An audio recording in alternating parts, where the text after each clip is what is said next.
नमस्कार, स्वागत है एक बार फिर से आप सभी का एमएस ग्राफिक्स ऑफिशियल पर। दोस्तों आज की क्लास में हम बात करने वाले हैं टेक्स्ट टूल के बारे में। दोस्तों टेक्स्ट टूल हमारा यहाँ दे रखा होता है, ये जो हमारा आइकन बना हुआ है ए का, यहाँ पे हम जस्ट क्लिक करेंगे और समझेंगे कि टेक्स्ट टूल को हम कितने प्रकार से टाइप कर सकते हैं और उसकी प्रॉपर्टी ऊपर दे रखी है, उससे हम उसको कैसे सेट कर सकते हैं या फिर उसमें क्या बदलाव कर सकते हैं। सबसे पहले टेक्स्ट टूल हमने सेलेक्ट कर लिया है। दोस्तों पहला तरीका होता है जहाँ पर ये आइकन अभी हमें दिख रहा है, वहाँ उस कर्सर को हमें जस्ट क्लिक करना है। जैसे क्लिक करूंगा तो यहाँ पे एक कर्सर बनकर ब्लिंक करेगा और हमें टाइप करने की परमिशन देगा। तो यहाँ हम टाइप करते हैं एमएस ग्राफिक्स ऑफिशियल।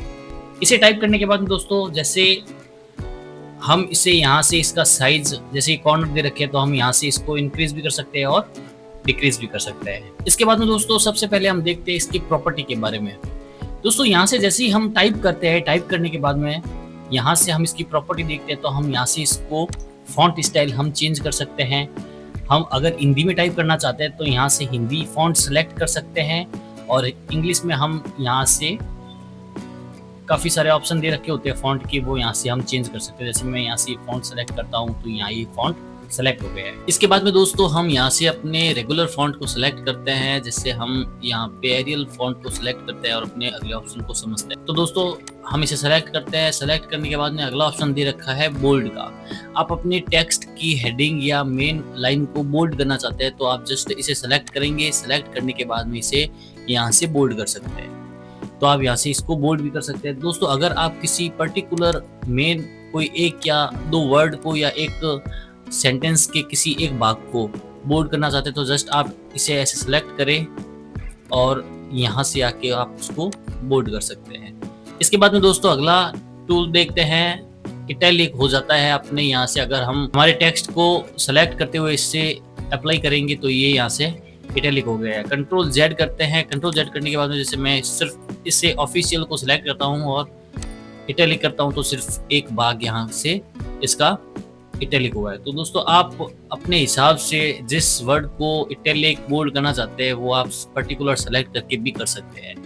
इसके बाद दोस्तों अगला टूल है अपना अंडरलाइन। जैसे ही मैं इस सेलेक्ट किए हुए भाग को यहाँ के जस्ट क्लिक करूँगा, अप्लाई करूँगा अंडरलाइन, तो टेक्स्ट के नीचे वाले भाग में अंडरलाइन हो जाएगी। इसके बाद में दोस्तों हम चलते हैं यहाँ पर। दोस्तों ये कुछ अलाइनमेंट के लिए दे रखा होता है टेक्स्ट के लिए, ये हम अभी थोड़ी देर में समझने वाले हैं, क्योंकि टेक्स्ट को हम दो प्रकार से लिख सकते हैं इसमें। पहला जो होता है वो नॉर्मल टेक्स्ट जैसे हम अभी लिख रहे हैं वैसे। दूसरा होता है जो पैराग्राफ टेक्स्ट होता है उसके हिसाब में, जिसमें ये अलाइनमेंट काम में आएगा। तो ये दोस्तों था अपना टेक्स्ट। अब हम सीखते हैं कि टेक्स्ट को दूसरे प्रकार से हम कैसे लिख सकते हैं। तो जैसे मैं इस टूल को सेलेक्ट करता हूँ, सेलेक्ट करने के बाद में जस्ट पहले तो हमने जस्ट क्लिक करके सीधा टाइप किया और टाइप करने के बाद में हम उसे कुछ इस प्रकार से लिखा और समझा कि इसे कैसे बोल्ड कर सकते हैं, इटैलिक कर सकते हैं और अंडरलाइन दे सकते हैं। दूसरा दोस्तों तरीका होता है जैसे मैं इसे सेलेक्ट करूंगा, अब मुझे सिर्फ क्लिक नहीं करना है, क्लिक के साथ मुझे एक ड्रैग करना है अपने कंप्यूटर कैनवास पर और फिर इसे यहाँ से छोड़ देना है। जैसे आप छोड़ोगे दोस्तों तो यहाँ पे एक बॉक्स क्रिएट होगा। क्रिएट होने के बाद में हमें अंदर की और यहाँ पे जैसे आप देख सकते हो, मैं जूम करता हूँ तो यहाँ पे एक कर्सर है जिसे हम लिखने के लिए काम में ले सकते हैं। जैसे मैं यहाँ से कुछ भी टाइप करता हूँ तो ये कुछ इस प्रकार से टाइप हो रहा है और जैसे ये इस भाग पे आएगा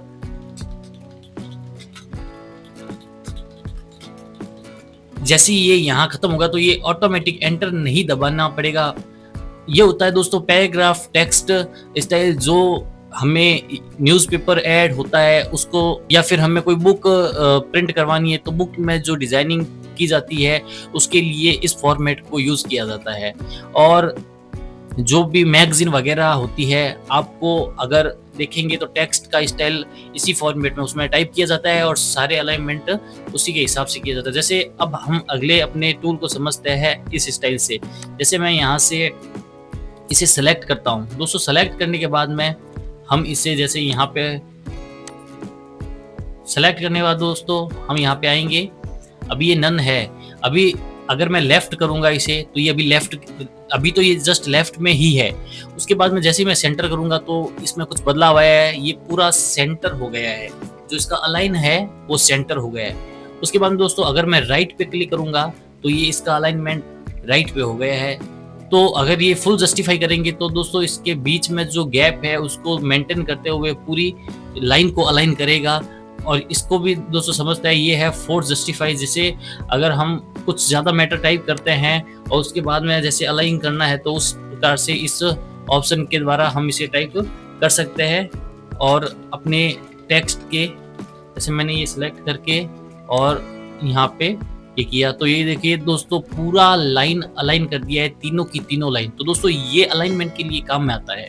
तो दोस्तों अगला टूल देखते हैं, ये क्या है। ये दोस्तों है बुलेटेड लिस्ट। इसका Ctrl+M शॉर्टकट की होता है। अपने टेक्स्ट के आगे हम इसे ऐड और रिमूव दोनों ही कर सकते हैं। जैसे मैं यहाँ से सेलेक्ट करता हूँ, सेलेक्ट करने के बाद में दोस्तों इस टूल पे आके जस्ट क्लिक करूंगा। क्लिक करने के बाद में दोस्तों हमारे टेक्स्ट के आगे कुछ ऐसा बुलेट लगा हुआ है। जैसे अब मैं यहाँ से एंटर करूंगा तो ये हर लाइन के पहले अपने आप ऐड हो जाएगा। जैसे मैं यहाँ से एंटर करूंगा तो ये देखो दोस्तों यहाँ से ऐड हो चुका है। और जैसे मैं यहाँ पे कुछ भी टाइप करूँ फिर उसके बाद में जस्ट एंटर करूंगा, एंटर करने के बाद में ये फिर से यहाँ पे ऐड हो गया है। तो आप जितनी लाइन टाइप करेंगे उसके आगे ये ऑटोमेटिक ऐड होता रहेगा। इसके बाद में दोस्तों हम देखते हैं इसके अगला टूल, ये है नंबर लिस्ट। जो जैसे अभी इसमें बुलेट ऐड हुई है तो जैसे मैं हम इसे सेलेक्ट करूंगा, सेलेक्ट करने के बाद में जैसे मैं यहाँ पे क्लिक करूंगा, क्लिक करने के बाद दोस्तों ये जो बुलेट थे ये नंबर में कन्वर्ट हो गए हैं। अब जैसे मैं यहाँ से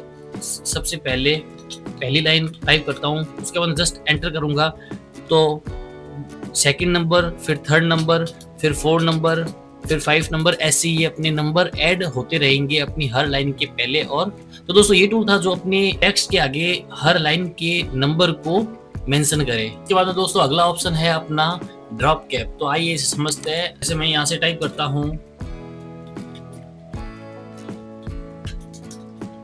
MS ग्राफिक्स ऑफिशियल और हम इसे यहाँ से हटा देते हैं। और अब हम इसे सेलेक्ट करते हैं। सेलेक्ट करने के बाद में दोस्तों जैसे एक टाइप और करता हूँ, मैं यहाँ से नीचे आके एक यहाँ से और कुछ कर लेता हूँ। इस नंबर को हटाएंगे, नंबर को हटाने के बाद में इसे सेलेक्ट करेंगे। सेलेक्ट करने के बाद में जस्ट हम यहाँ पे आएंगे और क्लिक करेंगे तो यहाँ से जो ड्रॉप कैप है उसका काम है किसी भी पैराग्राफ के पहले लेटर को बड़ा करना। जैसे यहाँ से मैं ये हटा देता हूँ, आप पहली लाइन देख सकते हैं। इसमें से ये हम देखते हैं काफ़ी बार न्यूज़पेपर या मैगजीन में इस टाइप से कुछ पैराग्राफ होता है, उसका फर्स्ट लेटर जो होता है वो इतना बड़ा या फिर इस हिसाब से डिज़ाइन किया होता है। तो ये होता है दोस्तों ड्रॉप कैप की मदद से। इसके बाद में दोस्तों जो अगला ऑप्शन है अपना वो है इंक्रीज इंडेंट राइट की ओर। जैसे हम इसे सिलेक्ट करते हैं, सिलेक्ट करने के बाद में इस ऑप्शन से हम अगर अप्लाई करेंगे तो ये राइट की ओर इंडेंट होगा और कुछ इस प्रकार से ये मूवमेंट करेगा। इसी के पास में दोस्तों दे रखा है डिक्रीज इंडेंट। इसको हम अगर अप्लाई करेंगे तो ये वापस लेफ्ट की ओर मूव करेगा। तो ये दोनों इसी वर्क के लिए काम में आते हैं। उसके बाद में दोस्तों दे रखा है इंटरेक्टिव ओपन टाइप, जो हमने पहले ही समझ चुके हैं, जो हमने ये टाइप की थी ये इसको बोलते हैं। इसी के साथ दोस्तों और टेक्स्ट फॉर्मेट के बारे में कुछ और जो इम्पोर्टेंट चीज़ें वो भी ये सीखते हैं हम। जैसे सबसे पहले हम यहाँ से इस अंडरलाइन को हटाते हैं और अगर हमें इन वर्ड्स के बीच में कुछ गैप देना है तो वो कैसे दे सकेंगे। तो हम यहाँ से जस्ट शेप टूल को क्लिक करेंगे और हमारे टेक्स्ट के राइट और लेफ्ट में कुछ इस प्रकार से एक नोट्स ओपन होगा। अगर हमें इसके बीच में गैप देना है तो जस्ट इसे क्लिक करेंगे और क्लिक करने के बाद में दोस्तों हम इसे इस टाइप से हमारे टेक्स्ट में गैप कर सकते हैं जो वर्ड्स होते हैं उनके बीच में। इसी प्रकार दोस्तों जैसे इसे Ctrl+Z करते हैं और Ctrl+Z करने के बाद में जैसे मैं इसे इस प्रकार से कुछ पैराग्राफ में टाइप करता हूँ। टाइप करने के बाद में दोस्तों जस्ट हम क्लिक करेंगे शेप टूल के बारे में और ऊपर से नीचे की ओर अगर हमें कुछ गैप को बढ़ाना है तो हम इस प्रकार से कर सकते हैं और अपने टेक्स्ट को अपने हिसाब से कस्टमाइज कर सकते हैं। इसके अलावा दोस्तों कुछ चीज़ें और है जो हमें टेक्स्ट टूल के बारे में समझनी बहुत ज़रूरी है। सबसे पहले हम इसे समझते हैं। सबसे पहले इसको सेलेक्ट करते हैं, फिर टेक्स्ट मेन्यू में जाते हैं। टेक्स्ट मेन्यू में जाने के बाद दोस्तों यहाँ एक ऑप्शन दे रखा होता है चेंज केस। यहाँ से दोस्तों जैसे हमें, अगर हम लोअर केस को सिलेक्ट करते हैं और ओके करते हैं तो सब हमारे जो वर्ड्स है वो लोअर केस में हो जाएंगे। फिर हमें यहाँ से कुछ ऑप्शन दे रखे होते हैं, जैसे मैं अपर केस करूंगा और ओके करूंगा तो ये सब कैपिटल लेटर में बदल जाएंगे। उसके बाद में दोस्तों यहाँ दे रखा है टाइटल केस। यहाँ हम अगर ओके करते हैं तो अपनी जो सेंटेंस का फर्स्ट वर्ड है वो सारे कैपिटल हो चुके हैं, बाकी सब नॉर्मल है। उसी के साथ दोस्तों अगर हम यहाँ से बात करें और ओके करें तो इसमें दोस्तों इस सेंटेंस में हमें पहला वर्ड स्मॉल, बाकी सब कैपिटल दिखेगा। तो ये कुछ शॉर्टकट है जो हमारे काम को बेहतरीन बनाते हैं और अपने प्रोजेक्ट को स्मूथ करने में मदद करते हैं।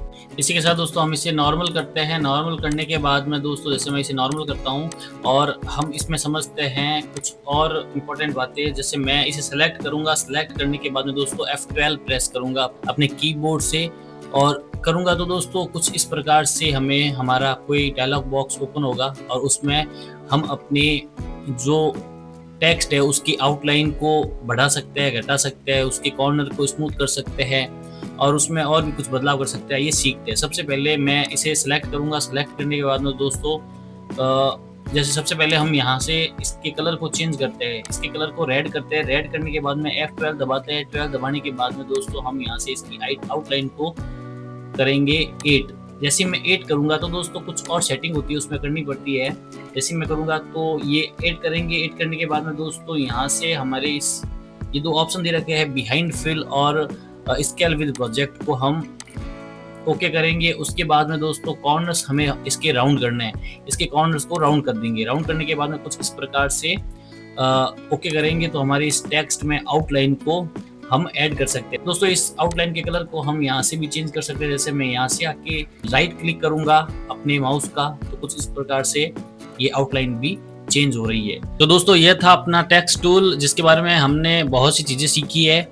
और अगर आपको कोई डाउट है तो हमें कमेंट बॉक्स में कमेंट करें, जिसका सॉल्यूशन हम आपको प्रोवाइड करेंगे। तो दोस्तों आज की क्लास में इतना ही, फिर मिलेंगे एक नेक्स्ट वीडियो में नई क्रिएटिविटी के साथ। Thank you.